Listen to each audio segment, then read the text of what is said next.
트럼프 미국 대통령이 오는 30일 판문점 공동경비구역 JSA를 방문할 것으로 파악됐습니다. 남북 정상이 손을 맞잡았던 군사 분계선을 트럼프 대통령이 찾을 가능성도 있습니다. G20 참석을 위해 일본에 간 문재인 대통령이 시진핑 주석과 한중 정상회담을 가졌습니다. 시 주석은 김정은 위원장을 만난 내용을 공유하며 김 위원장의 비핵화에 대한 의지는 변화가 없으며 대화를 통해 문제를 풀고 싶어 한다고 전했습니다. 경찰이 지난 4월 국회 패스트트랙 지정 과정에서 다른 당 의원을 감금한 혐의를 받는 자유한국당 의원 4명에게 출석 요구서를 보냈습니다. 어제 내린 첫 장맛비로 부산 도로 곳곳에서 싱크홀이 생기고 교통사고도 잇따랐습니다. 장마는 오후부터 소강 상태에 접어들었고 중부 지역엔 무더위가 이어졌습니다. 경찰이 양현석 전 YG 대표 프로듀서의 성접대 의혹을 추가로 파악해 사실관계를 따져보고 있는 것으로 확인됐습니다. 경찰 조사에서 혐의가 포착되면 한 달이 채 남지 않았던 공소시효도 더 늘어날 것으로 보입니다. 전북 김제에서 축사를 지키던 개가 목줄을 끊고 사람에게 달려들어 공격했습니다. 이 개는 70대 할머니를 밭에서 끌고 다니며 곳곳을 물었고 할머니는 응급실에 실려가 수술받았습니다. 남의 집 담을 넘어 여성을 훔쳐보다 벌금형을 받은 구의원이 공천을 받아 다시 당선되는 등 법원에서 유죄를 받고도 공천을 받아 당선되는 사례가 이어지고 있습니다. 사흘 전 철거 이후 오히려 더 늘어난 우리공화당의 광화문 천막입니다. 서울시가 오늘까지 철거하라고 다시 통보했지만 공화당이 버티면서 긴장은 높아지고 시민 불편도 커지고 있습니다. 밀착 카메라가 취재했습니다.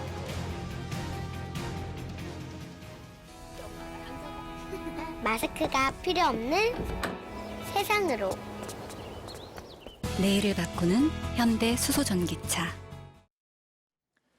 예, 시청자 여러분, JTBC 뉴스룸을 시작하겠습니다. 역대 6명의 미국 대통령이 비무장지대를 방문했습니다. 그들이 찾았던 곳은 JSA에서 동쪽으로 떨어져 있는 오울렛 초소였습니다. 군사적 위기가 고조됐을 때 미군을 격리하고 북한을 압박하기 위해서였습니다. 그러나 JTBC 취재 결과 트럼프 미 대통령은 이번에 판문점 공동경비구역 JSA로 갑니다. 군사시설이 아닌 4.27 판문점 선언의 중심 부대를 찾는다는 데에서 달라진 북미 관계를 가늠해 볼 수 있을 것 같습니다. 먼저 심수미 기자의 보도입니다. 판문점에서 차로 5분 정도 거리에 있는 오울렛 초소입니다. 50년대 아이젠하워 전 대통령부터 오바마 전 대통령까지 한국을 방문한 역대 미국 대통령들은 모두 이곳에서 북한 땅을 바라봤습니다. 하지만 트럼프 미국 대통령은 오는 30일 판문점 공동경비구역 JSA를 직접 찾을 예정입니다. 외교 소식통에 따르면 우리 측 평화의 집과 자유의 집, 북측 판문각까지 내려다 보이는 언덕에서 트럼프 대통령이 JSA를 둘러보는 방안이 추진되고 있습니다. 지난해 4.27 판문점 선언이 체결된 역사적 장소를 직접 살펴보는 것입니다.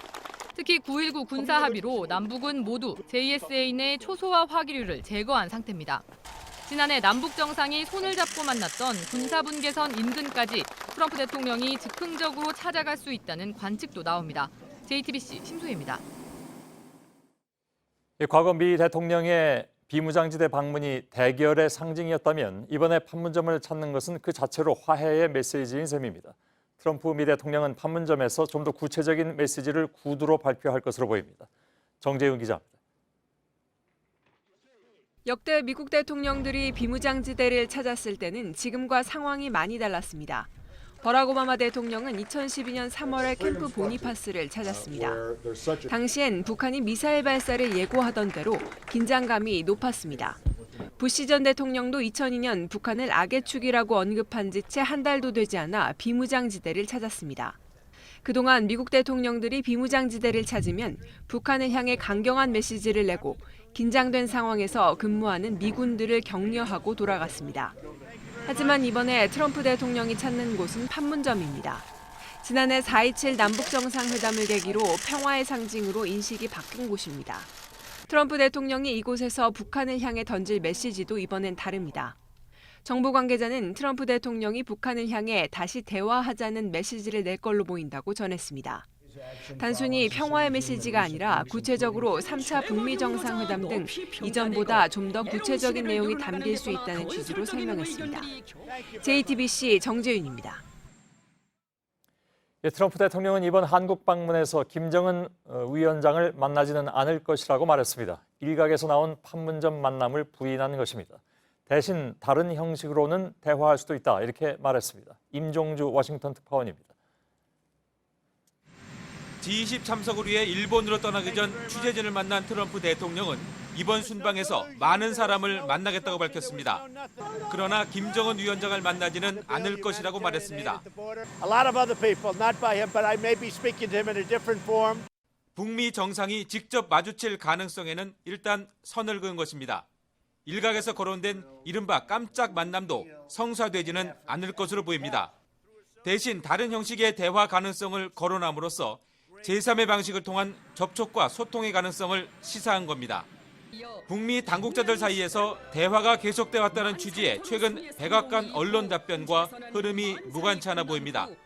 트럼프 대통령은 앞서 김 위원장과의 친서에 추가 만남에 대한 언급이 있었을 것이라고 공개하기도 했습니다.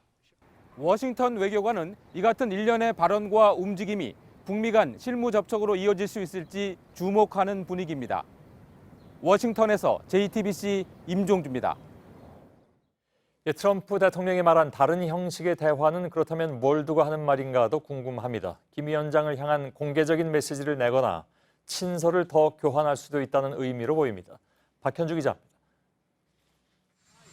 북한은 트럼프 대통령의 방안을 예의주시하고 있습니다. 트럼프 대통령이 김정은 위원장을 향해 공개적인 대화 제안을 할 수 있기 때문입니다. 이 경우 탑다운 방식의 대화 동력이 마련되는 겁니다. 또 북미 정상 간은 이미 여러 차례 친서가 오갔듯 친서를 통해 다음 북미 정상회담 일정을 잡을 수도 있다는 관측도 나옵니다. 북미 고위급 혹은 실무진을 잇는 전통적인 통로도 다시 열릴 수 있습니다. 북한 외무성은 오늘 북한이 미국에 연락할 것이 있으면 북미 사이에 이미 전부터 가동되고 있는 연락 통로를 이용하면 되는 것이라고 설명했습니다. 우리 정부 당국자도 북미가 일상적으로 얘기하는 여러 가지 채널이 유지되고 있다고 설명했습니다. 대표적으로 뉴욕에 있는 북한 유엔 대표부를 이용하는 뉴욕 채널이 꼽힙니다. 이런 가운데 북한 외무성은 연일 한미 당국에 계속해서 날이선 반응을 보이고 있습니다. 오늘 담화문에서는 북미 대화는 한국 정부가 참견할 문제가 아니라고 주장했습니다. JTBC 박현주입니다. 북핵 협상 실무 담당인 스티븐 비건 특별대표도 조금 전에 서울에 도착했습니다. 숙소인 하얏트 호텔에 취재 기자가 나가 있습니다. 신진 기자 전해주시죠. 네, 오늘 비건 대표의 저녁 공개 일정은 알려진 것이 없습니다. 주한 미국 대사관 관계자들과 저녁 식사를 하는 일정만 전해집니다. 제가 이곳에서 오후부터 기다렸는데 비건 대표는 오후 5시 50분쯤 이곳 하얏트 호텔의 대사관 차량을 타고 들어왔습니다. 그리고 방금 전 7시 20분쯤 나가는 비건 대표를 마주쳤습니다. 이 대화를 하기 위해서 접근을 했는데 미안하지만 말을 할 수 없다고 얘기를 한 뒤 빠져나갔습니다. 서울 남산에 있는 이 그랜드 하얏트 호텔은 해외 정상들이 이 숙소로 흔히 쓰는 곳입니다. 보통은 주변의 교통이 통제가 되고 그리고 경비가 강화가 되는데 아직까지 이틀의 시간이 남아있기 때문에 오늘은 그런 움직임은 없었습니다. 이곳 호텔은 물론이고 공항에서도 기자들이 기다렸는데요. 이 북측 실무진을 만날 계획이 있냐는 질문이 나왔지만 이 비건 대표는 그 부분에 대해서는 얘기할 수 없다고 말한 뒤 빠져나갔습니다. 일단 비건 대표는 내일 이 트럼프 대통령이 대북 메시지를 전하기 위해 준비를 할 메시지를 우리 측 실무진과 함께 논의할 것으로 보입니다. 이를 위해서 우리 측 이도훈 한반도 평화교섭 본부장과 내일 외교부에서 만남을 갖고 그리고 오후에는 김현철 통일부 장관을 만납니다. 이 북측 실무진과 비건 대표가 판문점에서 만날 가능성은 낮은 것으로 취재가 됩니다. 우리 측 정부 당국자는 그럴 구체적인 계획은 없고 또 물리적으로 시간도 부족하다고 설명을 했습니다. 그러면서도 북한이 신호를 보내면 준비가 돼 있다, 나갈 준비가 돼 있다고 단서는 붙였습니다.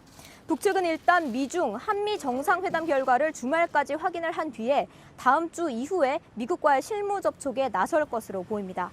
지금까지 서울 그랜드 하얏트 호텔에서 JTBC 신진입니다. 문재인 대통령은 오늘 오후에 주요 20개국 정상회의가 열리는 일본 오사카에서 시진핑 중국 주석과 정상회담을 갖고 한반도 비핵화 문제 등을 협의했습니다.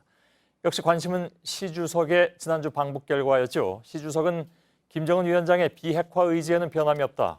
대화로 이 문제를 풀고 싶어 한다고 전했습니다. 안의근 기자의 보도입니다.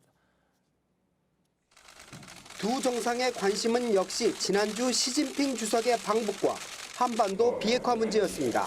오늘 기본적으로 방북 결과를 직접 볼 수 있는 이렇게 생각합니다.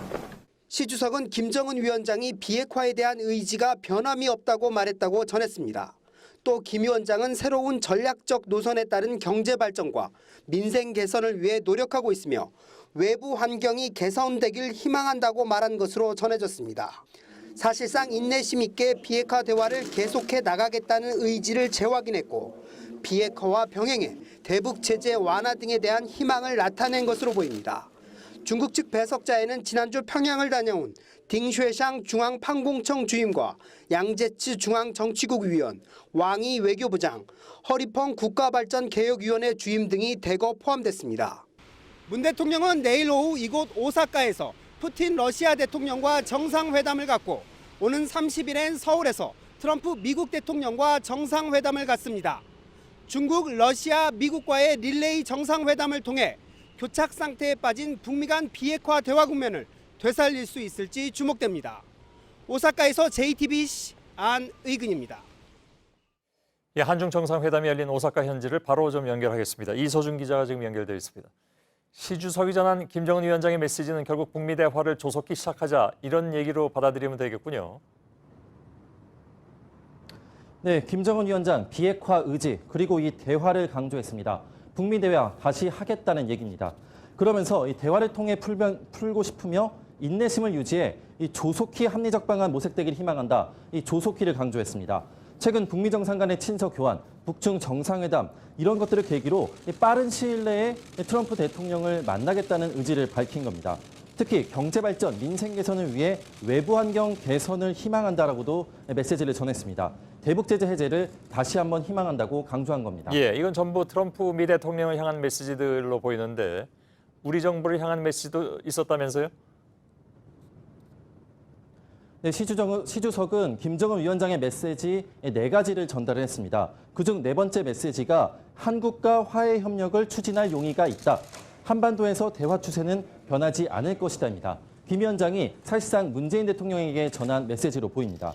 북한 외무성 권정근 미국 담당 국장이 남조선 당국을 통해서 북미 대화하지 않겠다, 참견하지 말라라고 했던 것과는 온도차가 있어 보이는 대목입니다. 예, 뭐 강원 양면인가요? 뭐 아무튼 그런 것 같습니다.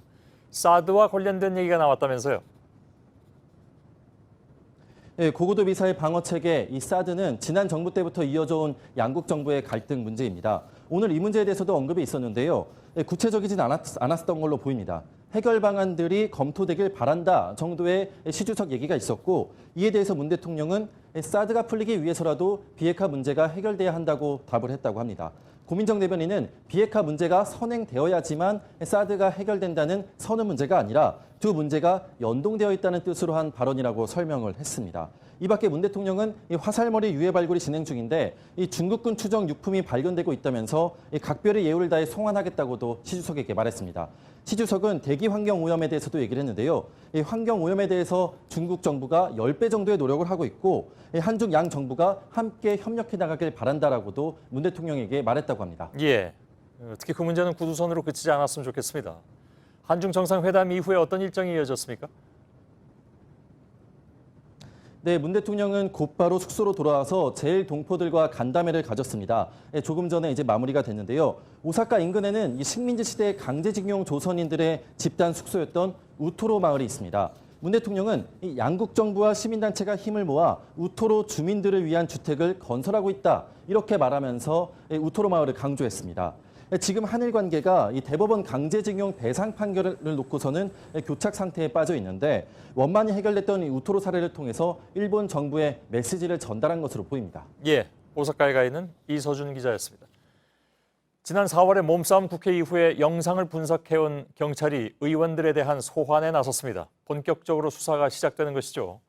먼저 당시 바른미래당 최이배 의원을 감금한 혐의를 받고 있는 자유한국당 의원 4명에게 출석하라고 요구했습니다. 이예원 기자입니다. 자유한국당 의원들이 바른미래당 최이배 의원을 붙잡고 의원실 문을 막아섭니다. 이건 아니지 진짜. 이제 경찰 왔으니까 경찰 오면 그냥 나가실 거예요? 자유한국당 의원들은 사법개혁 특위 간사로 지명된 최 의원이 패스트트랙을 처리하지 못하게 6시간 동안 감금한 혐의를 받습니다. 경찰은 현장에 있던 자유한국당 엄용수, 여상규, 정가뷴, 이항수 의원에게 다음 주 목요일까지 출석하라고 통보했습니다. 앞서 지난 4월 패스트트랙 지정을 놓고 국회에서 몸싸움이 벌어지면서 모두 18건의 고소 고발이 이어졌습니다.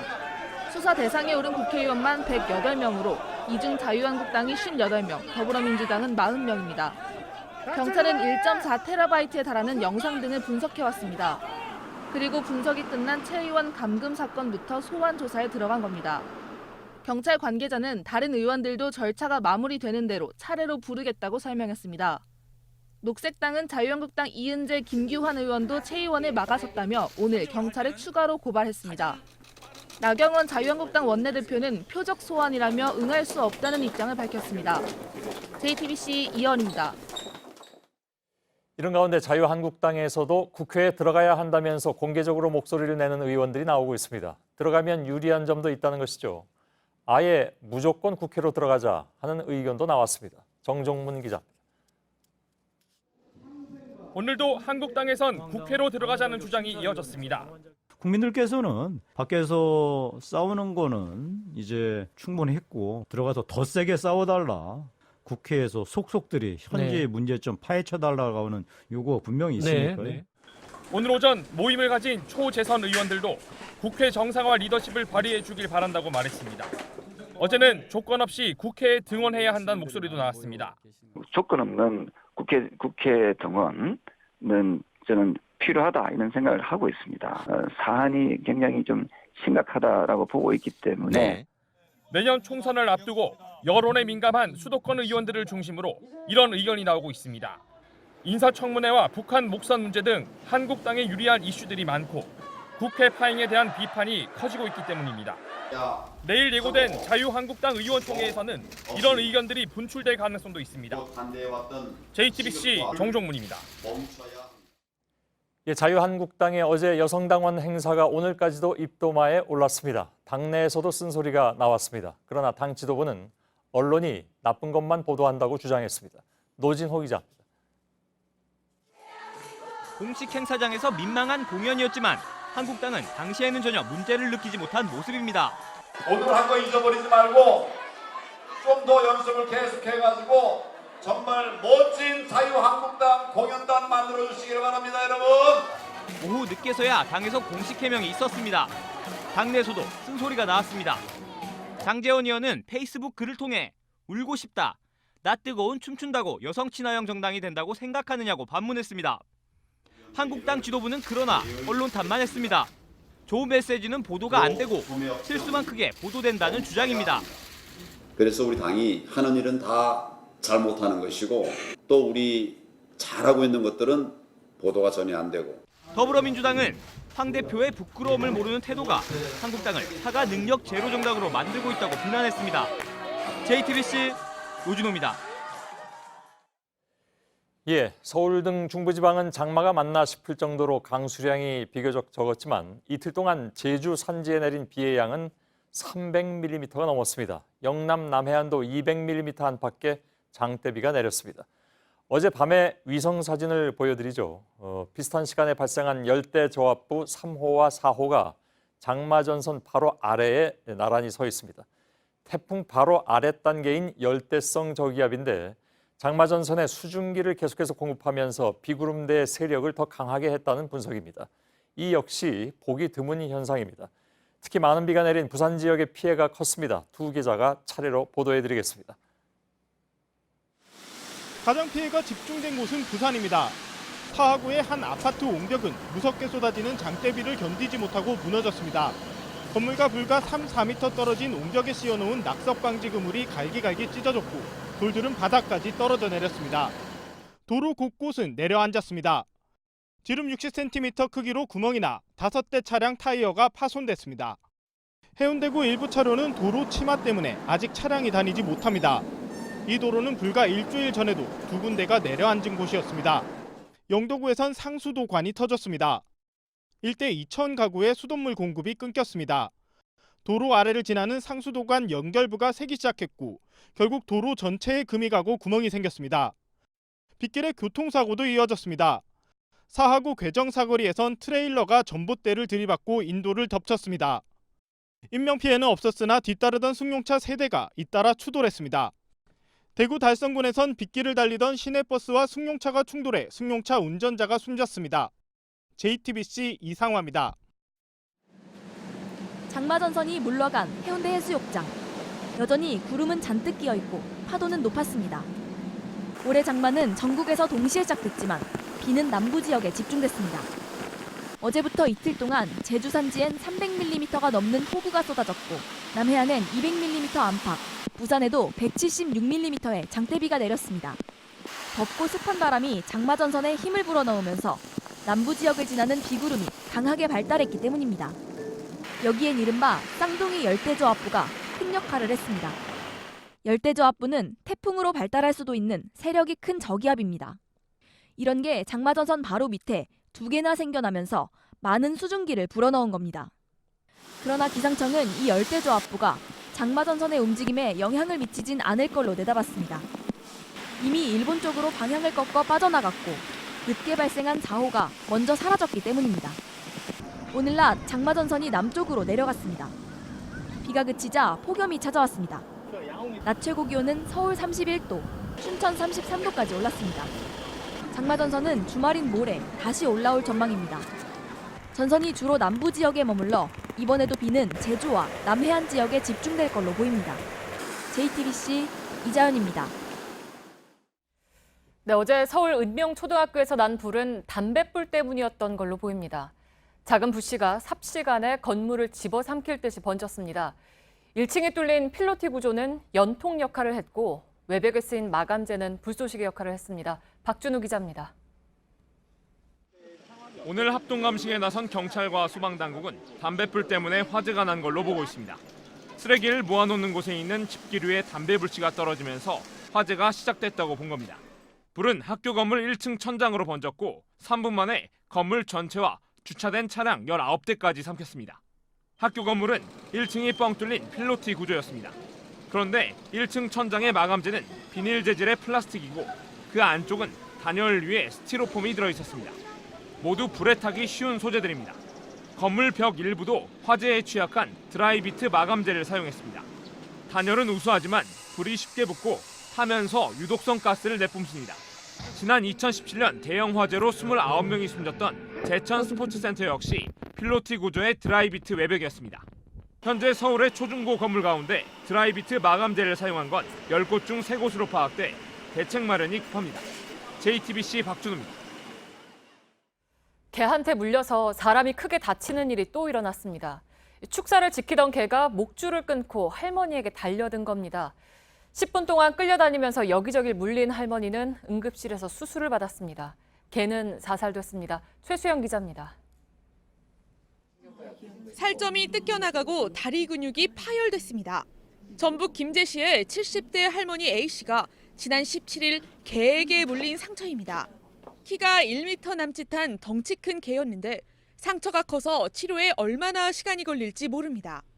이곳 축사를 지키던 대형견은 목줄을 끊고 이렇게 길을 건너서 할머니에게 달려들었습니다. 할머니를 문채로 10분 넘게 끌고 다녔는데요. 할아버지도 옆에서 개를 떼어내려다가 크게 다쳤습니다. 결국 노부부는 응급실에 실려갔고 할머니는 수술까지 받아야 했습니다. 처음에 올라올 때 숨이 진짜였어. 발라들어갖고 좀 벅벅 물어갖고 끄시거든 이게 얘다. 때려도 안 놓아. 무서워서 말도 지금도 그 생각만 해도 가슴이 막 죽은 거죠. 개의 종류는 잡종으로 알려졌습니다. 당시 구조대원이 출동해 개를 잡으려 했지만 심하게 날뛰어 결국 사살했습니다. 사람만 보면 달려들더라고요. 그게 저희한테 달라들고 있던 상황이었거든요. 가만히 놔뒀으면 생명은 위험했을 것 같아요. 앞서 노부부는 개 주인에게 목줄을 단단히 묶어달라는 요청을 했다고 합니다. 개 주인은 목줄을 3개 묶었는데도 개가 커서 줄을 끄는 것 같다며 부부의 치료에 필요한 조치를 하겠다고 말했습니다. 노부부는 이웃을 처벌하고 싶진 않다며 경찰에 신고는 하지 않기로 결정했습니다. JTBC 최수연입니다. 복면으로 얼굴을 가린 채 여학생을 성추행하고 달아난 20대 남성이 경찰에 붙잡혔습니다. 경찰에 쫓기고 있던 이 남성은 용감한 시민들의 도움으로 결국 체포됐습니다. 경찰이 이례적으로 검거 당시의 영상을 공개했습니다. 최규진 기자입니다. 검은색 옷에 선글라스를 쓴 남성이 골목길을 질주합니다. 경찰이 이 남성의 뒤를 쫓는 걸 목격한 시민이 가세합니다. 200m 남짓 도망치던 남성은 결국 시민에게 먼저 붙잡혔고 경찰이 체포했습니다. 체포된 남성은 성추행 혐의를 받는 28살 광모 씨였습니다. 곽 씨는 지난 20일 경기도 안양의 한 아파트에서 10대 여학생을 성추행하고 달아났습니다. 당시 복면으로 얼굴을 가린 곽 씨의 모습이 CCTV에 포착됐습니다. 이후 범인을 목격했다는 신고를 받은 경찰이 곽 씨를 추적했고 지나가던 시민의 도움으로 체포한 겁니다. 수상해 보이는 남자가 지나가고 있었는데 뒤에서 그 경찰관이랑 그 경찰차가 보여서 잡아야겠다 생각이 들어서. 경찰 조사에서 곽 씨는 호기심으로 범행을 저질렀다고 진술했습니다. 경찰은 체포를 도운 시민들에게 표창장과 보상금을 줬습니다. JTBC 최규진입니다. 서울 강남에 있는 클럽 옥타곤에서 성폭행 미수 사건이 발생했습니다. 이 클럽의 VIP룸에서 남자 3명이 여자 손님을 성폭행하려다가 실패한 겁니다. 이 남성들은 서로 처음 보는 사이였고 인터넷에서 회비를 걷어서 온 거였습니다. 김필중 기자입니다. 지난 23일 20, 30대 남성 3명은 서울 강남의 클럽 옥타곤을 찾았습니다. 이들은 VIP룸을 잡았는데 오전 7시쯤 사건이 터졌습니다. 이들이 한 여자 손님의 몸을 만진 겁니다.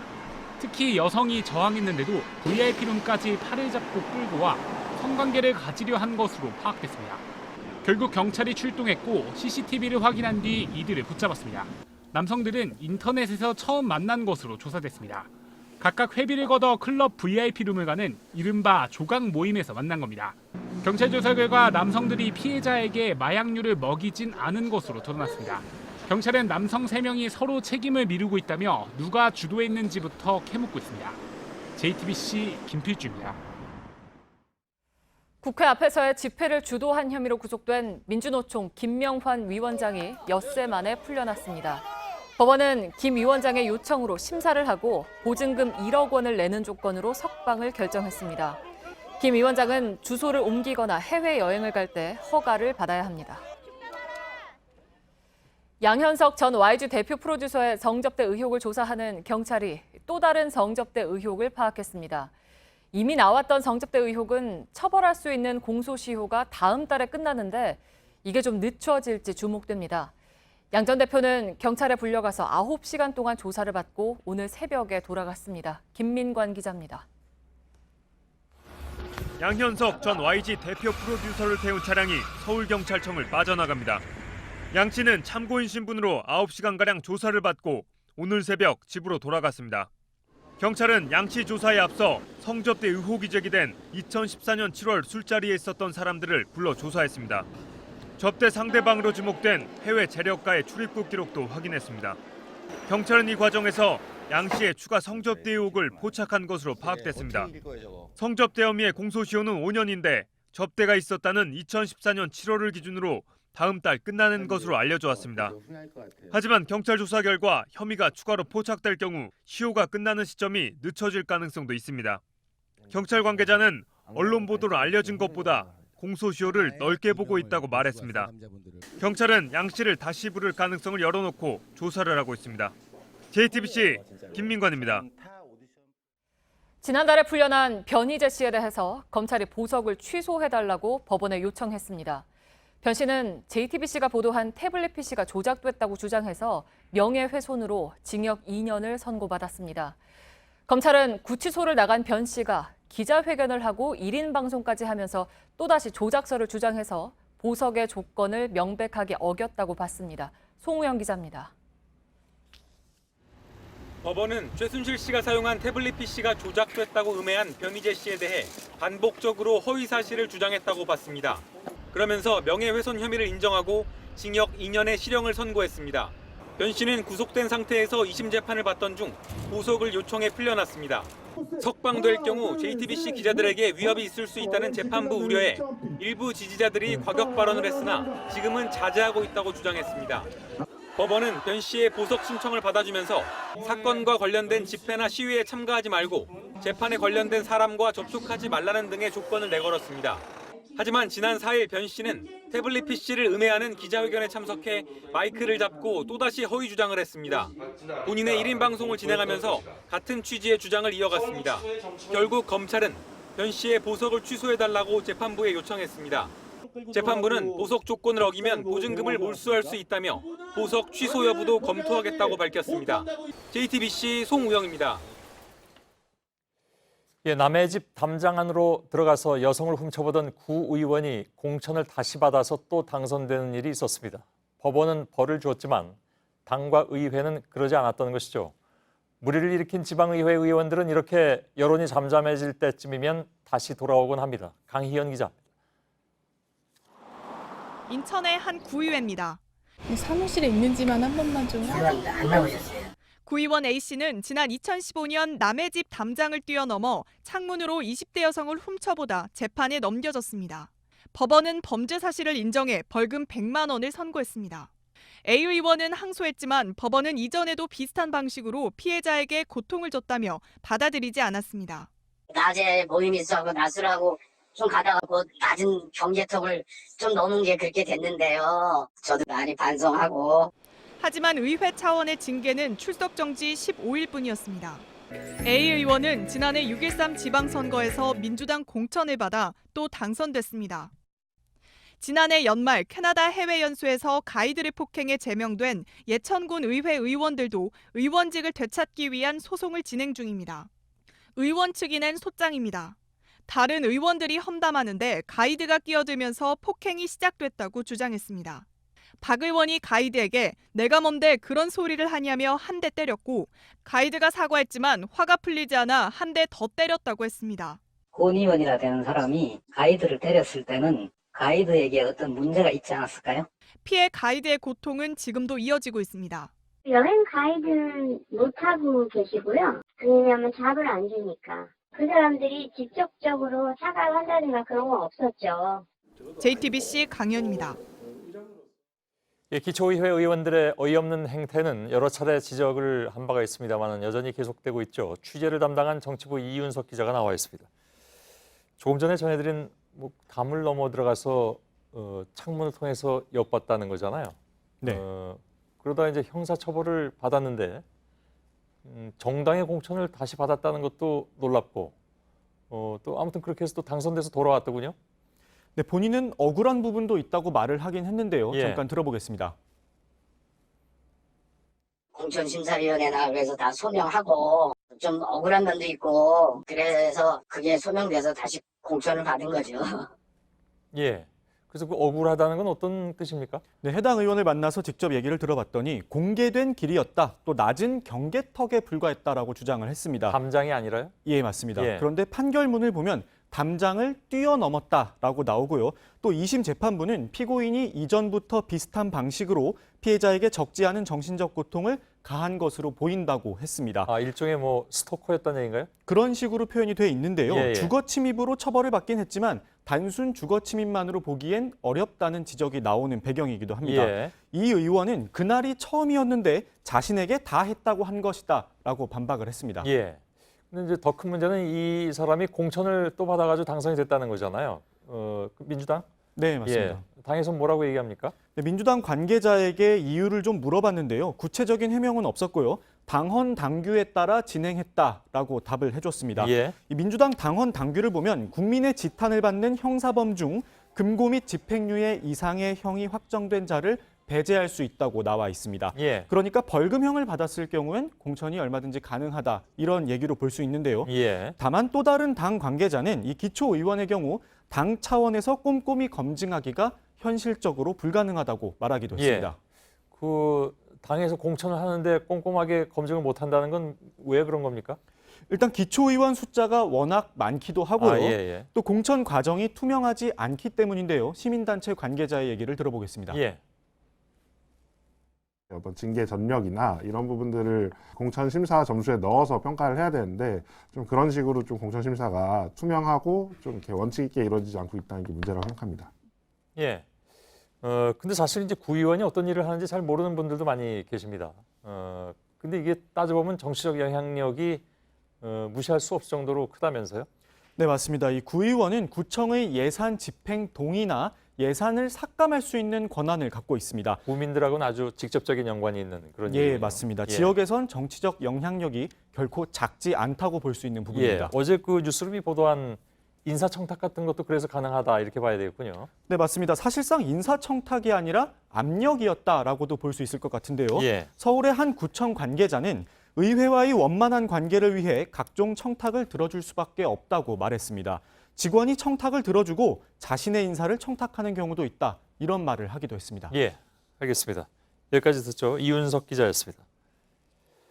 서울 중구청은 어제 중구의회 조영훈 의장을 청탁금지법 위반과 업무방해 혐의로 경찰에 고발했습니다. 조 의장은 작년에 구청 직원들에게 반복적으로 채용 등 인사 관련 부정 청탁을 했다는 의혹을 받고 있습니다. 조 의장은 좋은 사람을 추천했을 뿐 문제가 없다는 입장입니다.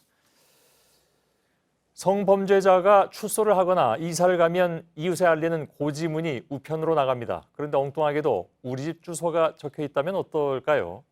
실제로 부산에서 이런 일이 벌어져서 피해 가족들이 고통을 받고 있습니다. 배승주 기자입니다.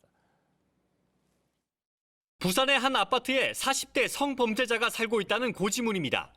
지난 18일자로 발송된 고지문은 해당 아파트 300여 가구와 학교와 학원 등 100여 곳에 보내졌습니다. 아무래도 조금 걱정이 많이 되죠. 잠깐 다른 데다 보니까. 하지만 해당 주소에는 다른 사람이 살고 있습니다. 고지문 속 성범죄자가 허위로 주소를 신고한 겁니다. 이 집 가장인 40대 A씨가 오해받을 상황에 처했습니다. A씨와 가족들은 큰 충격에 빠졌습니다. 어떻게 살아야 되지? 막막한 거죠. 저희 아파트 주민들이 나를 어떻게 생각할까? 죄인으로 지금 진행해서 엘리베이터에서도 얼굴을 못 들 정도로. 그런데 경찰은 한 달 전 이 사실을 확인하고도 정정 조치를 취하지 않았습니다. 담당자가 바뀌면서 새 임계자가 여러 가지 업무 중에 바쁘다 보니까 최근 이런 피해가 잇따르고 있습니다. 정정고지한 건수가 5건이고요. 공터에 뭐 이렇게 자기 주소를 해놓고는 여성 가족부는 경찰의 보고에만 의존해 성범죄자 고지문을 보냅니다. 경찰이 허위 신고를 제때 확인해 바꾸지 않으면 피해자가 늘어날 수밖에 없습니다. JTBC 배승주입니다. 예, 새벽에 길을 건너던 행인을 치고 달아난 운전자가 경찰에 붙잡혔습니다. 차에서 내린 운전자가 쓰러진 남성의 얼굴까지 확인한 뒤에 그대로 도망치는 과정이 블랙박스에 담겼습니다. 홍지용 기자의 보도입니다. 한 남성이 왕복 6차선 도로를 건넙니다. 갑자기 흰색 차량이 빠르게 달려와 이 남성을 들이받습니다. 운전자가 차에서 내려 쓰러진 남성에게 다가갑니다. 잠시 얼굴을 보더니 남성을 내버려 둔 채 차로 돌아옵니다. 내려봐. 빨리. 형 저기 도망갈 테니까. 차에 치인 남성은 길에 쓰러져 있고 조수석에서 누군가 내리더니 운전자는 그대로 달아납니다. 차에 치인 20대 남성 A씨는 얼굴뼈가 부서지는 등 크게 다쳤습니다. 뺑소니범은 41살 김모 씨였습니다. 김 씨는 이미 절도 등 여러 범죄를 저지르고 경찰에 쫓기던 수배자였고 운전면허도 취소된 상태였습니다. 김 씨는 휴대전화를 끄고 오토바이를 타고 다니며 추적을 피했습니다. 경찰은 CCTV를 100대 넘게 확인한 끝에 서울 미아동의 한 모텔 앞에서 김 씨를 붙잡았습니다. 김 씨는 경찰 조사에서 수배 중이라 무거운 처벌이 두려워 도망쳤다고 진술했습니다. 경찰은 김 씨를 구속하고 검찰로 넘겼습니다. JTBC 홍지용입니다. 예, 무리해서 다가구 주택을 사들이다가 여력이 안 되니까 세입자들의 전세금을 들고 집주인이 잠적해버리는 경우가 계속 생기고 있습니다. 최근에 대구에서는 100세대가 넘는 세입자가 당했습니다. 윤두열 기자입니다. 대구의 한 다가구 주택에 살고 있는 김모 씨는 6년 동안 모은 결혼 자금을 날리게 생겼습니다. 내 시간과 그리고 이제 노력을 투자해서 모아놓은 어떤 내 보물 같은 그런 돈이 다 날아가 버리면서 전세금을 빼 등록금을 내려 했던 대학생. 처음 마련한 아파트 잔금을 치르지 못하게 된 신혼 부부도 있습니다. 다가구 주택 소유자 장모 씨가 전세금을 들고 잠적한 겁니다. 장 씨는 13동의 다가구 주택을 가지고 있었고 100세대가 넘게 피해를 봤습니다. 이 가운데 9동이 경매에 넘어갔는데 팔린다고 해도 문제입니다. 건물을 올릴 때 돈을 빌려줬던 금융기관에서 먼저 가져가면 세입자들이 나눠 가질 몫은 얼마 남지 않습니다. 대부분의 세입자가 돈을 받지 못하게 되는 겁니다. 다가구 주택은 먼저 들어온 세입자의 보증금이 얼마인지 등을 확인해야 내 보증금을 지킬 수 있는데 계약을 하기 전엔 알기가 어렵습니다. 계약서를 들고 오시면 대한 확정일자 순번을 다 보여드립니다. 계약하고 난 후죠. 지난달엔 경북 경산에서, 지난 4월엔 전북 익산에서 비슷한 피해가 잇따랐습니다. 전세 보증금 반환 보증 제도가 있지만 다가구 주택 세입자는 가입이 어려워 피해자가 자꾸 늘고 있습니다. JTBC 윤두열입니다. 서울의 아파트값 내림세가 8개월 만에 멈췄습니다. 9.13 부동산 대책의 효과가 본격적으로 나타난 이후에 처음 있는 일입니다. 하락세에 제동을 건 것은 이번에도 강남 재건축 아파트인데 정부는 추가 대책을 고민하고 있습니다. 전다빈 기자입니다. 서울 강남에서 재건축을 추진 중인 대표적 아파트 음마입니다. 최근 전용 면적 84제곱미터가 올해 들어 가장 가격이 낮았을 때인 2월보다 15% 오른 가격에 거래됐습니다. 지난해 9.13 부동산 대책 직전 기록한 최고가 20억 5천만 원에 바짝 다가선 겁니다. 거래가 좀 됐죠. 거의 지금 전년 고점 대비에 근접하에 가고 있지 지금. 차는 거는 많아요. 당연히 언젠가는 될 수 있겠고. 재건축 아파트가 하나둘 팔리기 시작한 건 송파나 목동도 마찬가지입니다. 재건축 아파트 값이 오르면서 서울 아파트값 하락세도 8개월 만에 멈췄습니다. 다만 재건축 아파트의 반등이 당장 과열로 이어지지는 않을 것이란 게 전문가들의 예상입니다. 세금 대출 규제가 여전한 데다 정부가 추가 대책까지 언급하고 나섰기 때문입니다. 추가 대책의 대상으로 거론되는 건 아파트 분양가입니다. 김현미 국토교통부 장관은 민간 택지에도 분양가 상한제를 적용할 가능성이 있냐는 질문에 고민해보겠다고 밝혔습니다. 현재 분양가 상한제는 신도시 같은 공공택지에만 적용되는데 재건축 아파트로 확대할 수도 있다는 뜻을 내비친 겁니다. JTBC 전다빈입니다. 부산의 해운대 고등학교도 오늘 자립형 사립학교 즉 자사고 재지정평가에서 탈락했습니다. 이미 3군데가 탈락한 가운데 다음 달 초까지 16개 자사고에 대한 평가 결과가 발표됩니다. 특히 해운대고는 부산에서 유일한 자사고였죠. 교육감들은 교육부가 동의하지 않으면 법적 대응도 불사하겠다는 입장입니다. 오효정 기자. 해운대 고등학교는 평가 기준 점수인 70점에 크게 미달하여 자사고 지정 취소 절차를 진행할 예정입니다. 부산의 유일한 자립형 사립학교인 해운대고등학교가 교육청의 재지정 평가에서 탈락했습니다. 6가지 평가 영역 중 재정 및 시설 여건 점수가 낮은 게 결정적이었습니다. 매년 내야 하는 법인 전입금을 내지 않다 2017년 한꺼번에 낸 게 감점 요인이었습니다. 올해 재지정 평가를 받는 자사고는 전국 24곳, 벌써 전주 상산고와 경기 안산 동산고 등 3곳이 탈락했고 5곳만이 고비를 넘겼습니다. 서울에선 13개 자사고가 결과를 기다리고 있습니다. 다음 주 초쯤 발표될 예정입니다. 자사고들은 떨어뜨리기 위한 평가라며 반발하고 있습니다. 내부적으로 시뮬레이션을 해봤습니다. 그 결과 한 곳도, 한 학교도 통과할 수가 없었습니다. 교육부가 취소에 동의해주지 말아야 한다는 목소리도 점차 커지고 있습니다. 하지만 각 교육청도 쉽게 물러설 것 같진 않습니다. 상산고에서도 불만이 있으면 소송을 제기할 수 있는 것처럼 교육행정기관인 교육감도 그런 걸 할 수 있다고 가능성을 말씀드린 겁니다. 조희연 서울교육감도 교육부가 동의해주지 않으면 헌재에 권한쟁의 심판을 청구할 수 있다고 밝혔습니다. JTBC 오효정입니다. 트럼프 미 대통령이 만약에 미국이 공격을 당해도 일본은 미국을 돕지 않을 수 있다고 불만을 밝혔습니다. 미국이 공격당해도 일본은 소니 텔레비전으로 그저 지켜봐도 되지만 일본이 공격당하면 미국이 도와야 해서 형평에 맞지 않다는 겁니다. 주요 20개국 정상회의 직전에 이런 발언이 나왔는데 이른바 안보 무임승차론으로 일본을 압박한 것으로 보입니다. 백종훈 기자입니다. 트럼프 대통령이 미국 매체와 전화 인터뷰를 합니다. 미국과 일본의 안보 조약이 불공평하다고 말합니다. We will protect them and we will fight with our lives and with our treasure. We will fight at all costs, right? But if we're attacked, Japan doesn't have to help us at all. They can watch it on a Sony television, the attack. 1960년 맺은 두 나라 간 안보조약이 문제라고 밝힌 겁니다. 미일 안보조약 제5조엔 일본이나 주일 미군 기지가 공격받으면 두 나라가 법적 절차에 따라 공동 대응하도록 돼 있습니다. 반대 경우는 서술된 게 없습니다. 이른바 동맹을 압박해온 안보 무임승차론의 연장선입니다. 발언 시점도 미묘합니다. 주요 20개국 정상회의를 위해 일본을 방문하기 직전 나왔습니다. 앞서 트럼프 대통령이 미일 안보조약 폐기를 언급했다는 보도가 나오기도 해 일본 정부는 당혹스러운 모습입니다. 日米双方の義務のバランス、ここは取られているというふうに思ってますので、変無的ということは当たらない。 미국 CNN은 더 많은 방위비 분담을 요구하며 트럼프 대통령이 무기 구매를 압박하는 것으로 풀이했습니다. JTBC 백종훈입니다. 2+, 1+처럼 한우 고기는 지방이 많이 있을수록 등급이 높죠. 이 기준이 12월부터는 지금보다 낮아집니다.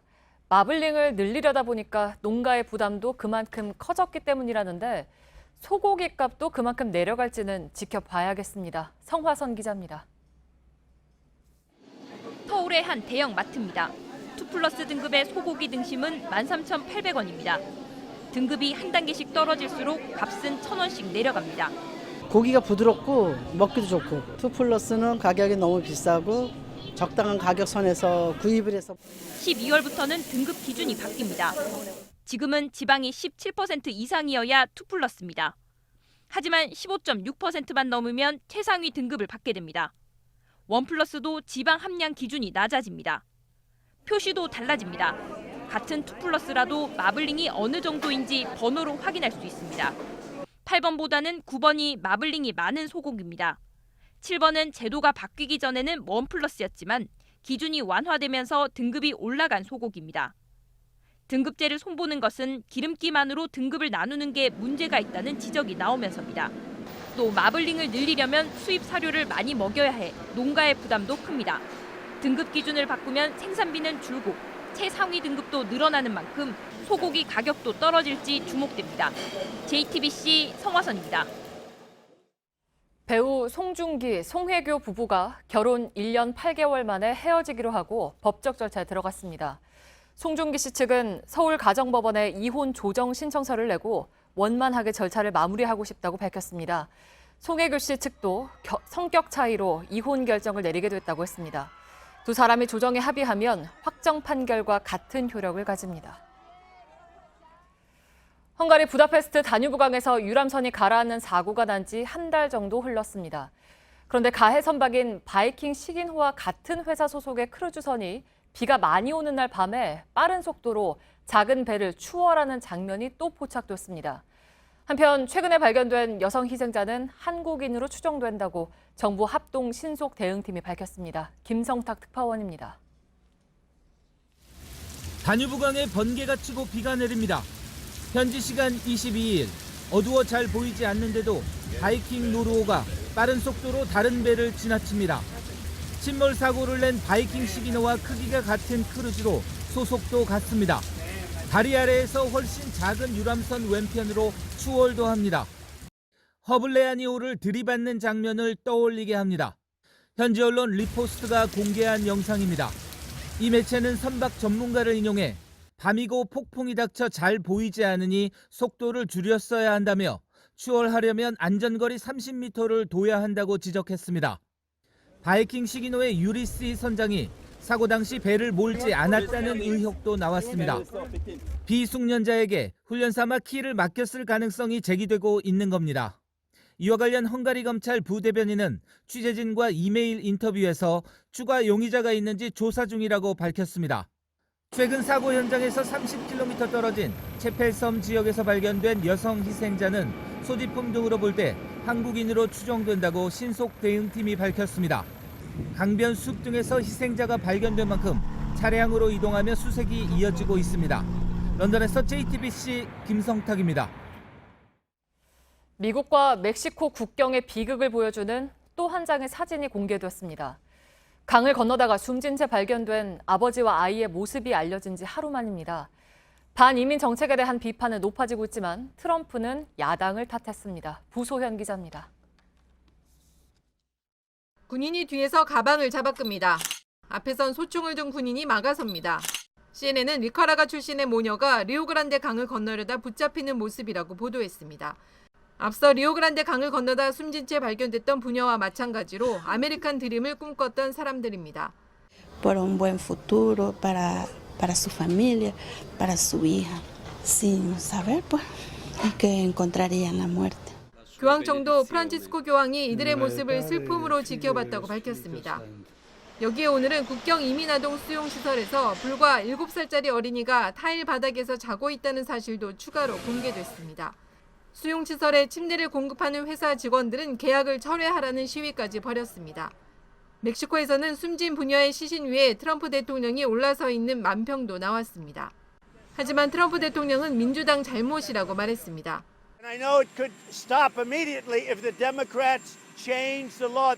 하원이 통과시킨 긴급 국경 보조 법안은 백악관이 반대하면서 결국 상원에서 부결됐습니다.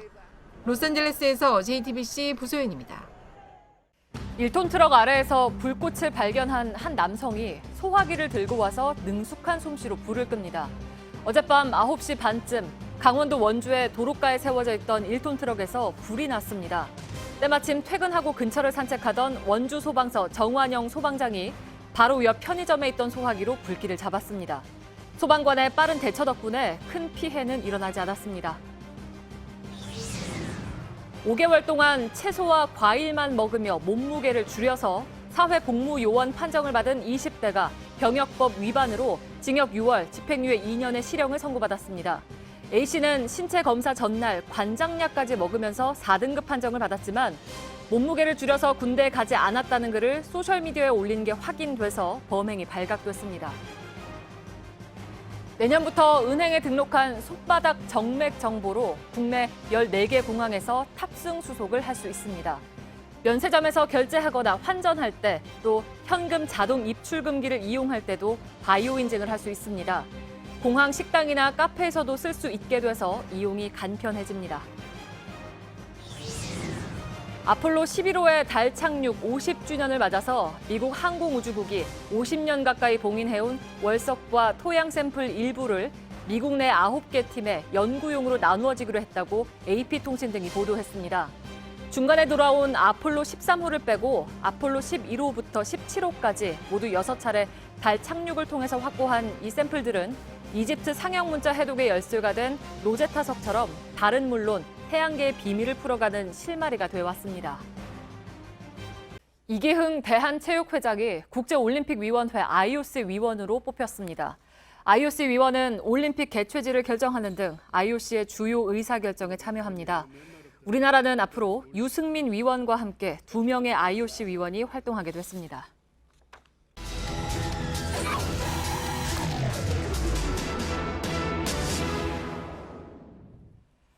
밤낮 없이 욕설과 고성이 나오고 지나는 시민들은 불편을 호소합니다.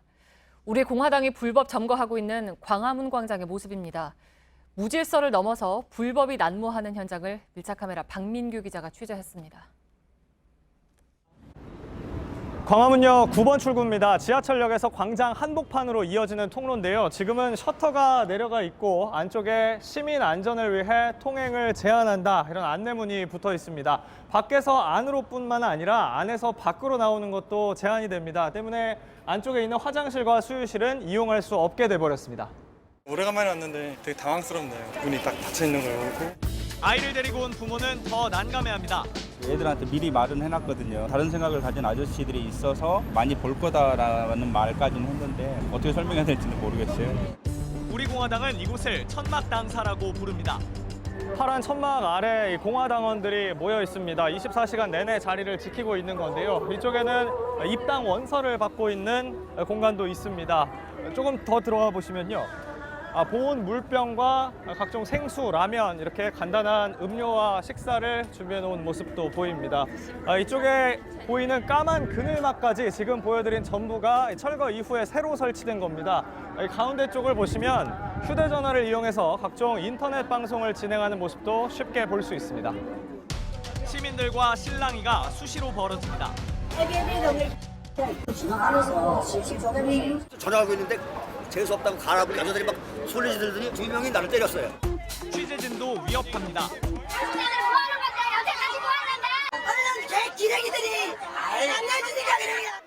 사흘 전 강제 철거 이후 다시 설치한 천막은 기존의 2배가 넘습니다. 서울시청 앞입니다. 우리공화당 당원들이 박원순 시장을 규탄한다며 모여 있는데요. 이 집회에 대비해서 경찰이 시청 앞에 폴리스 라인을 쳐놨고요. 시청 측은 아예 정문을 닫아놨습니다. 곧 공화당 측이 기자회견을 시작한다고 하는데 어떤 내용인지 들어보겠습니다. 한번 해보십시오. 전국에서 애국 시민들이 3만 5만이 모여서 이제는 서울시청을 난입할 거예요. 경고합니다. 박원순 시장. 시민들의 반응은 회의적입니다. 전혀 합리적인 근거를 찾을 수가 없는 것 같습니다. 본인들이 여기 와 있는 이유도 설명을 제대로 못하면서.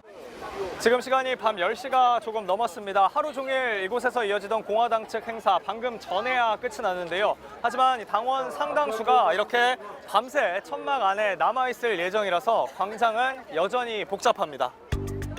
광장 전체가 금연구역이지만 곳곳에서 담배를 피웁니다. 당신은 어디 가지고 얼마나 그렇게 깨끗하게 사는데 야 4만 원짜리 담배 하나 핀 게 죽을 듯 했냐? 고성을 지르며 카메라를 막아섭니다. 인터뷰에 응한 당원들도 언론을 믿지 않습니다. 지금의 언론은 국가의 개예요. 그냥 전부 다 왜곡돼. 뉴스는 당원분들은 거의 안 보시나요? 안 보죠. 유튜브가 정확하죠. 우리 유튜브 한번 보세요. 기자님도. 날이 밝자 애국가가 울려 퍼집니다. 국민의례에 이어 단체로 체조도 합니다. 이어 저마다 인터넷 방송을 진행합니다. 김정은이가 대한민국의 간첩들한테 박근혜 대통령 탄핵시키라 지령을 내렸고 문재인은 빨갱이 간첩입니다. 서울시가 자진 철거를 요구하고 있지만 소용이 없습니다. 자진 철거를 좀 해달라 이렇게 계고장을 받으셨는데 어떻게 철거 안 합니다. 그래서 곳곳에서 벌어지는 고성과 몸싸움에 관광객들도 당황합니다. We think that this is festival. See many people with the cameras. We still confused because we see the people lay down. 여름이면 물줄기를 뿜어내던 바닥 분수는 작동을 멈췄습니다. 집회 참가자들을 제외하면 이곳을 지나는 시민들도 눈에 띄게 줄었습니다. 누구나 자유롭게 의견을 표할 수 있는 광장의 의미, 특정 집단의 일방적인 구호로 빛이 바래고 있습니다. 밀착 카메라 박민규입니다.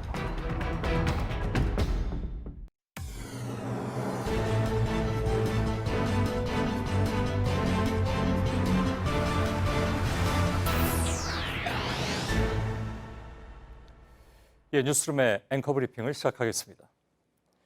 미스 황이라 불러주세요. 그는 얼굴을 붉히며 직원들에게 부탁했습니다. 우리나라 최초의 여성 판사인 황윤석 판사의 일화입니다. 그는 1953년 검사 15로 근무를 시작하자마자 세간의 주목을 받았습니다. 영감이란 존칭어에 얼굴 붉히는 25세 노처녀. 당시에는 판검사 같은 직업을 관례상 영감님이라고 불렀는데 직원들이 황영감님이라고 부르자 그가 얼굴을 붉히며 미스 황으로 불러달라고 했다는 겁니다. 사회에 진출한 여성이 흔치 않았던 그 옛날 시대에 벌어진 웃지 못할 일화였지요. 어찌됐든 언어는 시대를 담아내고 있었고 미스 황이 살아내야 했던 시대는 그랬습니다. 세상은 달라져서 이제는 직업 앞에 여자를 붙이지 말아야 한다는 요구가 나왔고 저희 앵커 브리핑만 해도 그녀라는 단어를 쓰지 않고 여성이든 남성이든 그라고 표현한 지가 꽤 오래됐습니다. 엉덩이 춤을 출 수 있느냐? 프랑스인 진행자는 축구인에게 주는 발롱도르상을 받으러 나온 선수에게 가볍게 제안했습니다. 그러나 웃음 지으며 대화를 이어가던 수상자는 단호한 표정으로 말했죠. No, 아니요. 진행자의 가벼운 의식은 세상이 그의 생각보다 훨씬 커다란 무게로 변화하고 있다는 것을 눈치채지 못했습니다. 정당 행사에서 진행된 낯뜨거운 퍼포먼스가 내내 입길에 오르고 있습니다. 행사 장면이 외부로 알려지기 전까지는 누구도 노라고 말하지 않았던 자리. 무심코 내뱉는 언어가 의식의 지배를 받은 결과물인 것처럼 몸의 언어 역시 몸의 주인이 품고 있는 생각들을 고스란히 드러내고 있는 것은 아니었을까. 미스 황이라 불러주세요. 세상이 여성을 낮춰보았던 시절에 그는 얼굴을 붉히며 사람들에게 그렇게 부탁했습니다. 그는 판사였으나 미스 황이라는 별칭으로 불렸겠죠. 그 낡은 시대로부터 벌써 시간은 66년이나 흘렀는데 아무도 그 춤을 거부하지 않았던 그 자리. 오늘의 앵커 브리핑이었습니다.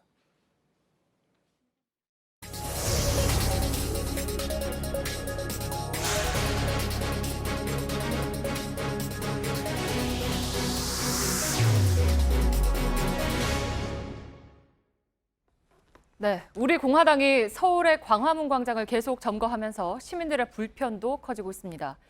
서울시는 오늘 오후까지 광장을 비워달라고 우리 공화당 측에 최후 통첩을 보냈습니다. 현장에 강신우 기자 연결하죠.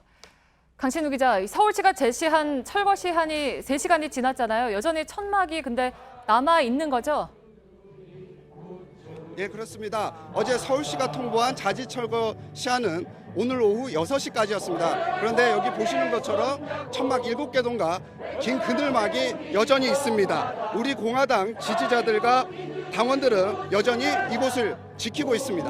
네, 서울시가 오늘 철거할 거다라고 이렇게 시한을 못 박은 데 대해서 우리 공화당 측 반응은 어땠습니까?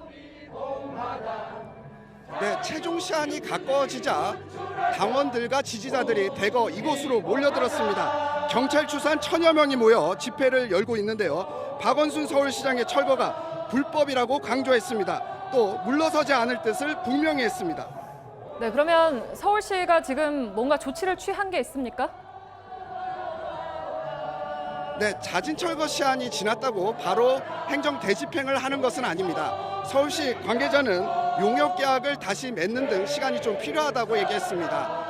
행정 대집행은 지난번처럼 주로 새벽 시간에 이뤄지는데 일단 내일은 어려울 것으로 보입니다. 그리고 주말은 더 어려울 것으로 보입니다. 사람들이 많이 모이기 때문이죠. 그렇기 때문에 다음 주 초에나 가능할 것이란 분석이 나오고 있습니다. 네, 근데 우리 공화당 홍문종 공동대표가 미국의 트럼프 대통령이 우리나라에 와 있는 동안에는 잠깐 철거를 할 수도 있다라고 했잖아요.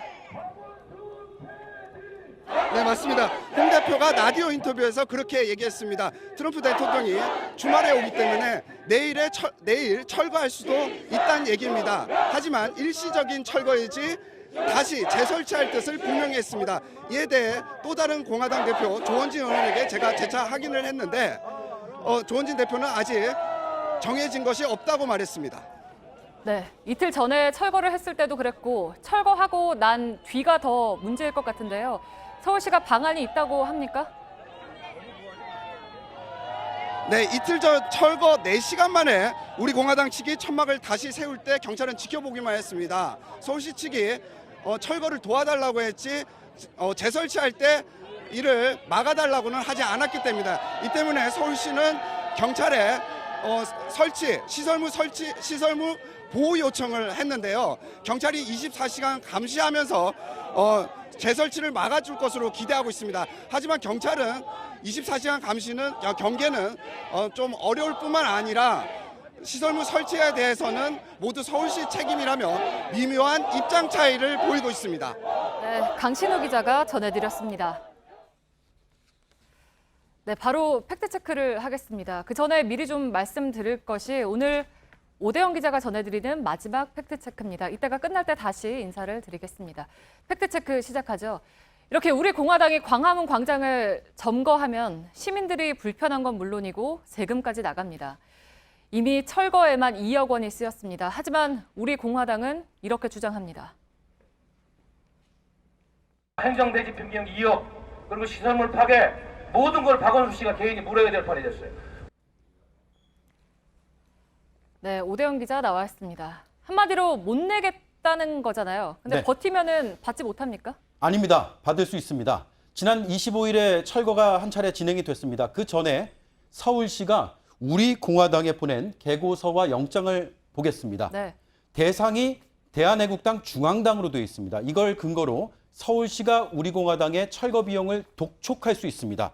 듣지 않으면 당 재산을 압류할 수 있습니다.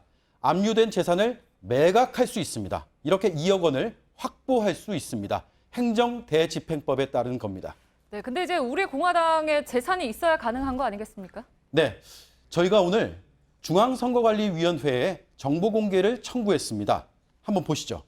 지난해 말 우리 공화당의 재산은 7억 9천만 원입니다. 현금과 예금이 3억 7천만 원, 건물 1억 4천만 원, 비품 1억 4천만 원 등입니다.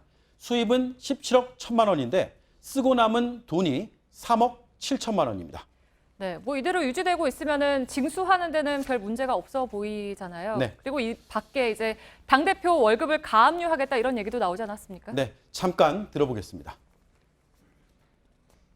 제가 연대 책임을 묻는다 그랬잖아요. 그러면 조원진 대표의 월급에 우리가 가압류를 할 생각입니다. 어떻게 생각하세요? 네? 코미디예요. 서울시에 수돗물에 문제가 있으면 서울시장한테 월급 가압류합니까? 네, 지금 이렇게 서로 말이 다른 건데 월급을 가압류할 수가 있는 겁니까? 네, 일단 이미 나간 2억 원에 대해서는 쉽지 않아 보입니다. 네. 25일 이전에 보냈던 계고서 영장을 다시 한번 보겠습니다. 광장을 원래대로 돌려놔야 할 의무자가 대한애국당 중앙당으로만 돼 있습니다. 반면에 재설치 이후에 발생한 비용은 가능해 보입니다. 어제 서울시가 우리 공화당에 다시 보낸 계고서에는 중앙당뿐만 아니라 조원진 대표 등이 들어갔습니다. 저희가 개인정보 보호 때문에 이름은 지웠습니다. 네. 당 재산은 물론이고 조 대표의 급여와 재산 일부까지 압류 대상이 될 수 있습니다. 이런 점거가 지속 반복이 되면 행정력이 낭비가 되고 철거 비용을 다 받아낼 때까지 세금도 써야 됩니다. 네, 알겠습니다. 그리고 저희가 앞서 말씀을 해드린 것처럼 오대영 기자 팩트체크는 오늘이 마지막입니다. 네, 제가 한번 세봤더니 만 3년 했습니다. 2016년 7월에 시작을 했고요. 오늘까지 거의 500회에 가까운 팩트체크를 했습니다. 모두 시청자들께서 믿고 지켜봐 주신 덕이라고 생각합니다. 네, 혹시 가장 기억에 남는 주제가 있습니까?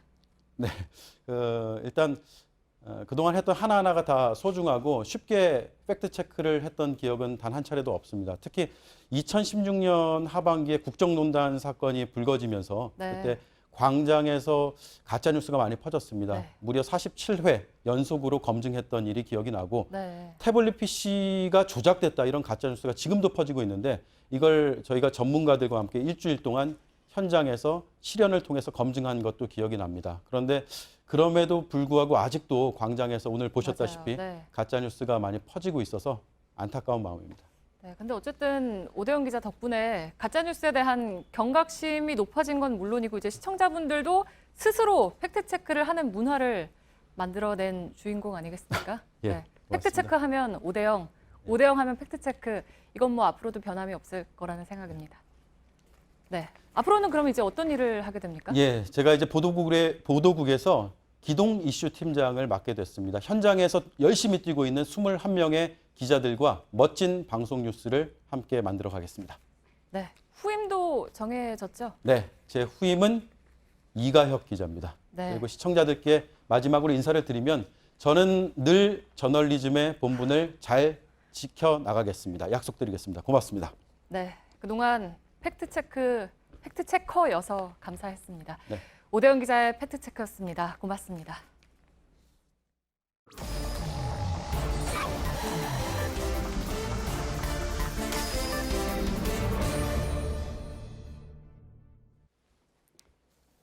예, 비하인드 뉴스를 시작하겠습니다. 박성태 기자는 그냥 계속 비하인드 뉴스입니다. 예. 예. 예. 시작할까요? 예. 예. 첫 키워드는 뼈는 죄가 없다로 잡았습니다. 예. 이거 뭐 누구의 웬 뼈입니까? 보통 반성할 때 많이 쓰는 표현이 뼈를 깎는 반성을 하겠다 이런 얘기가 많은데요. 오늘 국회에서 경찰의 유착 의혹에 대해서 민감용 경찰청장이 뭐 특단의 대책 또 다각도의 방안을 강구하겠다 이런 얘기들이 나오자 한 국회의원이 뼈 좀 그만 깎아라라고 지적했습니다. 예. 직접 들어보겠습니다. 예. 본질을 해결하는 것이 뼈를 깎고 열심히 하겠다 이거 갖고는 안 돼. 더 이상 뼈 깎을 뼈도 없을 거예요. 예. 사실 우리 몸이 200개 이상의 뼈로 이루어져 있기 때문에 예. 뼈는 좀 많습니다. 오늘 김 의원은 20년 전 경찰의 부정부패 보고서를 가지고 와서 20년 전과 똑같다, 다를 게 뭐가 있냐라고 지적했고요. 사실 지금까지 경찰이 오랫동안 뼈를 깎아왔습니다. 일단 민감용 경찰청장도 인사청문회 때 경찰이 지금까지 뼈를 깎는 개혁의 노력을 경주해 왔다라고 말한 바가 있고요. 예. 이전 경찰청장 등도 문제가 생기면 뼈를 깎는 자성의 계기로 삼겠다. 뼈를 깎는 각오로 하겠다. 뼈를 깎는 자기 성찰과 반성을 통해라고 언급을 했습니다. 예. 하지만 뼈는 많이 깎았지만 변한 게 없다라는 게 오늘 국회 지적이었습니다. 예. 뭐 이게 관용적으로 쓰는 예. 방법이긴 한데 예. 정말 많이 깎긴 했습니다. 그렇습니다. 예. 물론 뭐 조금 나아진 것도 없잖아 있을 수는 있겠지만 국민들 보기엔 여전히 부족하다. 뭐 이런 뜻이겠죠. 그렇습니다. 예. 이번 이제 버닝썬 사태도 보면 경찰이 최종 수사 결과를 발표를 했지만 유착 의혹에 대해서는 제대로 밝히지 못해서 승리만 승리했다라는 지적도 나왔고요. 예, 예. 또 최근 YG의 양현석 씨가 경찰 조사를 받았는데 당시 의혹에 대해서 취재했던 기자에게 문자를 보내기를 내사 종결될 것으로 안다라고 문자를 보내서 대체 어떻게 하는 거냐, 예언을 한 거냐라는 의혹도 또 불거진 바가 있습니다. 예, 예. 한 가지 사적으로 흔히 뼈를 깎는 고통이라고 하는데 대한의사협회에 따르면 뼈는 감각신경이 지나다니기는 하지만 분포하지는 않기 때문에 실제 뼈만 깎아서는 통증을 별로 느끼지 않습니다. 다만 뼈가 깎이면 붙어있는 피부와 근육이 영향을 받기 때문에 거기에 있는 신경세포들이 아파하는 것으로 보입니다. 예, 알았습니다. 예. 예. 예. 잘 배웠습니다. 예. 두 번째 키워드는요. 두 번째 키워드는 우리 당 출입 기자로 잡았습니다. 예. 우리 당, 어느 당을 말합니까? 한국당을 얘기하는데 오늘 자유한국당 장제원이 정개특위 회의장에서 왜 여기는 우리 당, 그러니까 한국당 출입 기자들이 없냐고 따졌습니다. 예. 직접 들어보겠습니다. 이 자유한국당 출입 기자들 어디 갔어? 민주당 출입 기자들 하고 이거. 아니 근데 위원장이 누구냐에 따라 자유한국당 출입 기자들이 좀 와야지 그래도 합리적인 좀 기사가 나가지. 예. 한국당 출입 기자면 한국당의 우호적인 기사를 쓰고 민주당 출입 기자는 민주당의 우호적인 기사를 원래 쓰나요? 그런 인식으로 자유한국당의 장제원 의원이 얘기한 것으로 추정이 되는데 예. 본인도 전혀 출입해봐서 알 거 아닙니까? 예, 전혀 그렇지 않습니다. 일단 기자들은 예. 본인의 출입처에 주로 비판적인 기사를 찾는데 예. 더 골몰을 합니다. 국회 출입 기자가 어떻게 이루어지는지 JTBC도 마찬가지인데요. 잠깐 보여드리면 국회 반장이 있고 여당 반장과 야당 반장이 있습니다. 예. 밑에 부반장부터 말진까지가 쭉 있고요. 보통 여야로 나눴지만 제3당은 그러면 어디서 담당하냐. 예. 잠깐 사적으로 역시 말씀을 드리면 옛날에 국민의당이 민주당과 비슷할 때는 여당 반장이 관할을 했었고요. 지금 바른미래당이 3당인데 한국당과 비슷하다고 판단을 해서 지금은 대부분의 매체들이 야당 반장이 담당을 합니다. 예. 본인들이 들으면 서운할 수도 있습니다. 각 당에서. 그렇습니다. 누가 누구랑 비슷하다 이렇게 하는 거죠. 예. 예. 어쨌든 각 매체가 자의적으로 판단을 해서 그렇게 예. 하고 있는데요. 제가 이제 JTBC의 경우 한국당 비판 기사가 나오면 한국당 출입 기자가 씁니다. 민주당 예. 출입 기자가 쓰진 않고. 저 임소라 기자가 쓰는 거 보면 그렇게 우호적으로 보이진 않던데. 그렇습니다. 예, 물론 뭐 또 여당 출입하는 기자들도 마찬가지인 것 같고요. 그렇습니다. 예. 민주당 출입 기자가 역시 민주당의 비판적인 기사를 쓰는데요. JTBC 경우 당연히 그런데 뭐 당연히 다른 매체들도 마찬가지지만 공정성을 기하기 위해서 제가 한 종합신문사의 정치팀장에게 당신들은 어떻게 하냐라고 물어보니까 예. 역시 한국당 기사는 한국당 출입 기자들이 쓴다라고 얘기했습니다. 물론 그건 그렇죠. 예, 비판적인 기사도 마찬가지고요. 한국당은 최근 언론에 불만을 많이 드러낸 바가 있습니다. 예. 어제 오늘 논란이 됐던 이른바 엉덩이춤 관련돼서도 오늘 당대표가 언론이 좌파에 장악돼서 우리 당의 실수는 크게 보도되고 있다라고 불만을 내비치기도 했습니다. 예. 이런 맥락 때문인지 오늘 한 기자는 회의장에서 장제원 의원이 발언을 할 때 살짝 미소를 지었다가 봉변을 당하기도 했는데요. 그 장면 잠깐 보겠습니다. 예, 예. 지금 누구세요? 누구세요? 대성이요. 여기 저 국회 직원이에요? 아니요. 대성이요. 출입 기자예요. 언론 아무리 언론이지만 예. 한국당 의원인 장제원 의원은 모르고 앞서 출입 기자라고 한 사람은 민주당 간사인 김종민 의원인데요. 예. 해당 기자는 한 방송사의 민주당 출입 기자였습니다. 죄송하다고 한 건 뭐 웃어서 미안하다는 얘기인가요? 그 상황을 박수현 기자가 앞에 있었는데 쭉 얘기를 들어보니까 예. 장제원 의원이 사실상 필리버스터급으로 상당히 고성으로 많은 얘기들을 했었고 예. 계속 그런 와중에 앞에 앉아있던 기자가 피식 약간 웃었던 모양입니다. 예. 그러자 장 의원이 그 부분을 따진 겁니다. 알겠습니다. 세 번째 키워드로 넘어가죠. 세 번째 키워드는 월급과 트럼프로 했습니다. 예. 이건 조합이 어떻게 되는 겁니까?